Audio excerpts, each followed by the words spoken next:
Welcome to my dear online students. This is another session for class 10th and 11th chemistry. You know that in the previous lecture we have discussed ionization energy. In the previous lecture we have discussed ionization energy, and that we have discussed there fully. Ionization energy. We have discussed factors affecting ionization energy.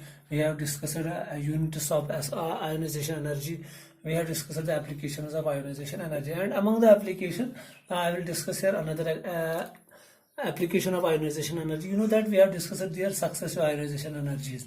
What do you mean by successive ionization energies? क्योंकि आपको पता है ionisation energy वो minimum energy होती है जो हमें दरकार होती है, जो हमें लगती है किसी भी आइसोलेटेड गैसेस एटम से लास्ट शेल का इलेक्ट्रॉन बाहर निकालने के लिए। लास्ट शेल में से इलेक्ट्रॉन बाहर निकालने के लिए जो हमें एक आइसोलेटेड गैसेस एटम से एनर्जी लगती है उसी को हम क्या बोलते हैं, आयोनाइजेशन एनर्जी। अब सक्सेसिव आयोनाइजेशन एनर्जी का मतलब क्या है? Suppose I am giving here example of, suppose मैं आपको एग्जांपल दूंगा फ्लोरीन की। फ्लोरीन का एटॉमिक नंबर Z क्या है? शाबाश 9। If you see the electronic configuration 1s2 2s2 2p5, this is the electronic configuration of fluorine having atomic number 9। So if we want to remove an electron from the outermost shell, that we have to remove at that time from 2p5, because 2p5 p subshell is far away from the nucleus as compared to 2s, because second shell is the outermost shell, and in second shell there are two subshells S and P, and among these two S and P, P is far away from nucleus as compared to S, S is near to the nucleus. So हमें जो electron बाहर निकालना है वो हम कहाँ से निकालेंगे? 2p से, क्योंकि यहाँ से हमें कम से कम एनर्जी लगेगी क्या, इलेक्ट्रॉन बाहर निकालने के लिए। तो सपोज जब हम पहला इलेक्ट्रॉन निकालेंगे तो उसको हम क्या बोलते हैं, IE1। जब यहाँ से एक इलेक्ट्रॉन माइनस करेंगे, बाहर निकालेंगे, तो यहाँ पे क्या बच जाएगा, 2p4। तो ये हो गई फर्स्ट आयोनाइजेशन एनर्जी। इसी तरह सेकंड आयोनाइजेशन एनर्जी कब होती है? जब हम यहाँ से और एक इलेक्ट्रॉन निकालेंगे, तो यहाँ पे क्या बन जाएगा, 2p3। इसी तरह IE3 मतलब थर्ड आयोनाइजेशन एनर्जी। तो यहाँ पे क्या बच जाएगा उस टाइम, शाबाश, जब माइनस इलेक्ट्रॉन हो जाएगा तो 2p2 बच जाएगा यहाँ पे। इस तरह कंटिन्यूअसली आउटर मोस्ट सबशेल से क्या इलेक्ट्रॉन निकालने को हम क्या बोलते हैं, सक्सेसिव आयोनाइजेशन एनर्जी। जो हमें आउटर मोस्ट शेल से इलेक्ट्रॉन कंटिन्यूअसली बाहर निकालने पे एनर्जी दरकार होती है, उसी को हम क्या बोलते हैं, सक्सेसिव आयोनाइजेशन एनर्जी। अब सवाल है, क्योंकि हम एप्लीकेशन ऑफ आयोनाइजेशन एनर्जी हमने लास्ट में डिस्कस किए थे, वहां पे सपोज हमारे पास है carbon, nitrogen, oxygen and fluorine. They are the four elements, and in these four elements you have to check which element is having highest value of successive ionization energy, second ionization energy। IE2 इनमें से किसकी सबसे ज्यादा होगी? That mean अगर हमें second electron निकालना होगा तो किस एलिमेंट में हमें ज्यादा एनर्जी लग जाएगी वहां से सेकंड इलेक्ट्रॉन बाहर निकालने के लिए, तो उसी को हम क्या बोलते हैं, IE2। क्योंकि आपको पता है साइज सबसे छोटा किसका है? अगर हम साइज की बात करेंगे, साइज सबसे छोटा फ्लोरीन का है, क्योंकि अलोंग द पीरियड साइज छोटा हो जाता है up to group 17, that we have discussed already. Fluorine के बाद किसका छोटा है? ऑक्सीजन, फिर शाबाश नाइट्रोजन, और फिर कार्बन। कार्बन का साइज सबसे बड़ा है जब हम ट्रेंड देखते हैं। मगर जब हम इलेक्ट्रॉनिक कॉन्फ़िगरेशन की बात करते हैं तो इसके इलेक्ट्रॉनिक कॉन्फ़िगरेशन है 2p5, outer most electronic configuration. तो इसकी क्या है, 2p4, 2p3 and 2p2। This is the outer most electronic configuration, outer most electronic configuration. तो जब हमने एक इलेक्ट्रॉन निकाला, यहां से माइनस किया एक इलेक्ट्रॉन, हर एक में से माइनस इलेक्ट्रॉन किया,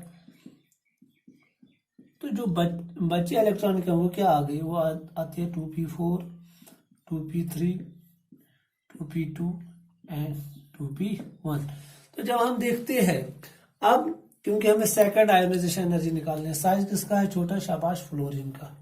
तो क्योंकि ionisation energy is inversely proportional to size, मगर जब हम बात करते हैं यहाँ पे, क्योंकि हमने बताया वहां पे फैक्टर्स इफेक्टिव में इलेक्ट्रॉनिक कंट्रीब्यूशन का भी रोल होता है।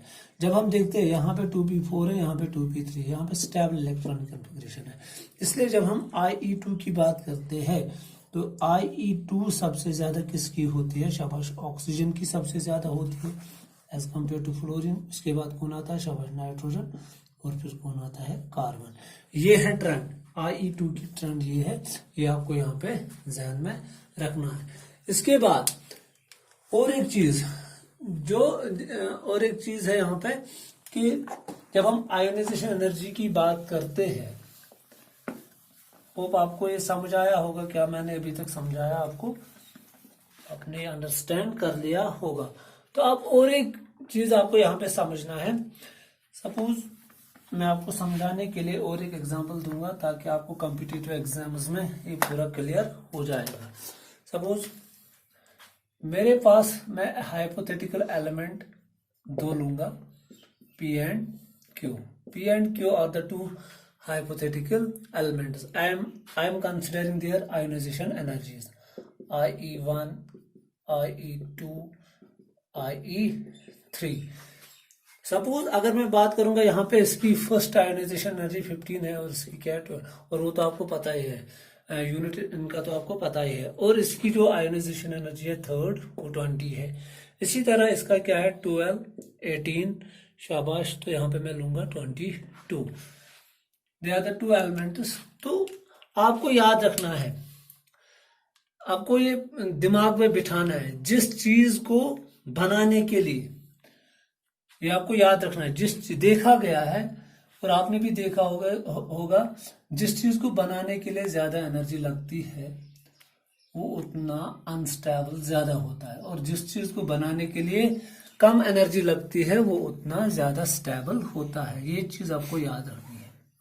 फिर से मैं रिपीट करूंगा, जिस चीज को बनाने के लिए ज्यादा एनर्जी लगती है वो उतना अनस्टेबल होता है, और जिस चीज को कम एनर्जी लगती है बनाने के लिए वो उतना ज्यादा स्टेबल होता है। ये आपको यहाँ पे याद रखना है, क्योंकि केमिस्ट्री में नारा है, एक स्लोगन है केमिस्ट्री में, ज्यादा एनर्जी ज्यादा अनस्टेबिलिटी, कम एनर्जी ज्यादा स्टेबिलिटी। ये आपको याद रखना है।